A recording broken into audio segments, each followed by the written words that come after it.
చందమామ కథ పొద్దుతిరుగుడు పువ్వు. సముద్రం చూశారు కదా మీరు. మన కంటికి కనపడవు, కానీ భూమి మీద ఉన్నట్టే సముద్రం అడుగున కూడా గుట్టలు, మిట్టలు, గుహలు ఎన్నో ఉన్నాయి. ఆ గుహలల్లో పూర్వం చాలామంది నాగకన్యలు నివసిస్తూ ఉండేవారు. వాళ్ళ తండ్రి సాగరుడు వాళ్లకు అన్ని సౌఖ్యాలు సమకూర్చేవాడు. పగడపు తీగలతో తయారైన చక్కటి దుస్తులు ధరించి బంగారపు ఛాయతో ఉండే పొడుగాటి జుట్టుగల ఆ నాగకన్యలు ఎంతో అందంగా ఉంటారు.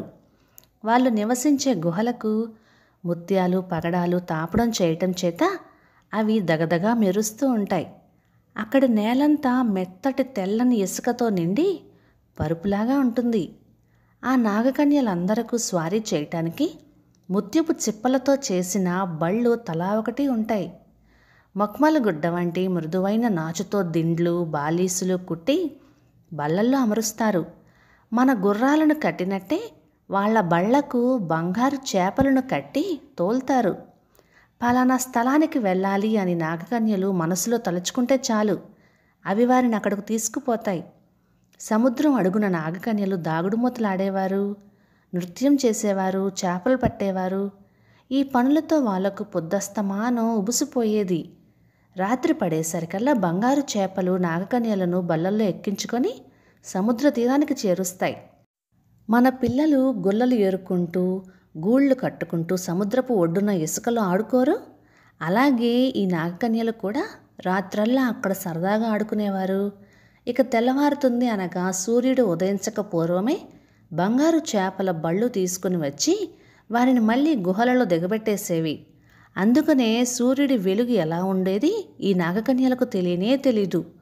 ఒకనాడు ఇలాగే ఆడుకోవడానికి వచ్చిన నాగకన్యలలో ఒక కన్య పొరపాటున సముద్ర తీరాన దిగబడిపోయింది. ఆమెను తీసుకుపోవటానికి వచ్చే చేపల బండి రాలేదు. పాపం ఆమె దిగులుతో సముద్రం వంక చూస్తూ ఒక గుట్టపైన కూర్చుంది. ఇంతలో ఆమెకు తూర్పు దిక్కున ఒక వింత వెలుగు కనపడింది. ఏమిటది? అబ్బా, ఎంత అందంగా ఉంది! ఇది ఎక్కడి నుంచి వచ్చింది అని అదే పనిగా అటు చూడసాగింది. చూడగా చూడగా ఆకాశం మధ్యని అద్భుతమైన 7 గుర్రాల రథము, ఆ రథంలో ఒక మహారాజు కనపడ్డారు. ఆ మహారాజును చూడటంతోనే నాగకన్య తన్మయురాలైపోయింది. సముద్రపు అడుగున నివసించటం కంటే, ఈ ఒడ్డున ఇసుకలో ఆడుకోవటం కంటే రథం ఎక్కి ఆ మహారాజుతో కూడా తిరిగితే ఎంత బాగుండును అని మనస్సులో ఆరాటపడి అలా కనిపెట్టుకుని ఉంటే రాజు తనను చూసి తీసుకుపోతాడనే ఉద్దేశంతో అక్కడ గుట్ట మీదనే కూర్చుంది. పగటిపూటంతా ఆమె మహారాజు కోసం కనిపెట్టుకుని ఉంది. ఇంతలో రాత్రివేళ కావటం చేత తక్కిన నాగకన్యలు సముద్రపు ఒడ్డున ఆడుకునేందుకు మళ్ళీ బల్లెక్కి వచ్చారు. తమతో కలిసి ఆడుకునేందుకు రమ్మని వారు పిలిచినప్పటికీ ఆమె గుట్ట మీద నుంచి కదల్లేదు.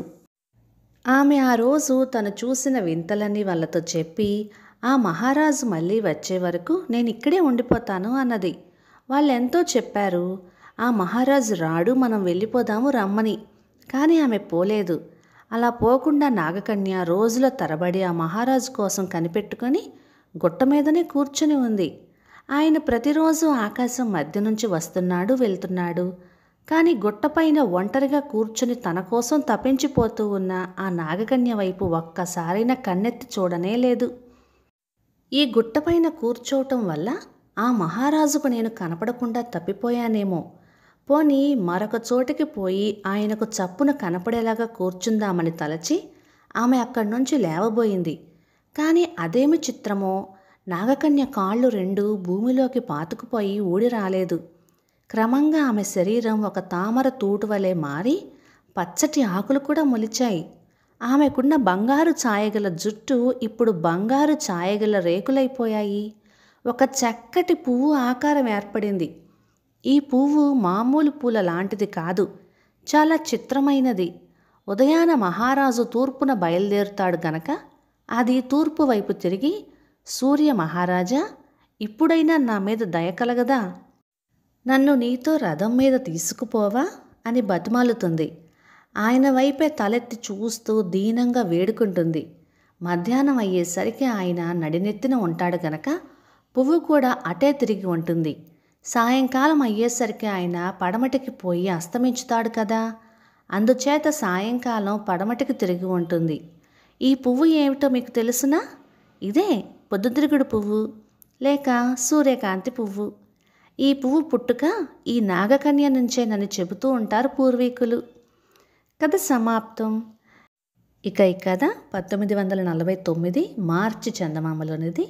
రచన బిఎన్ ప్రసాద్ గారు, మద్రాసు నుంచి. ఇక ఈ కథ మీకు నచ్చినట్లయితే లైక్ చేయండి, షేర్ చేయండి. ఇలాంటి మరెన్నో మంచి తెలుగు చందమామ కథల కోసం మన ఛానల్ని సబ్స్క్రైబ్ చేయండి. Thank you.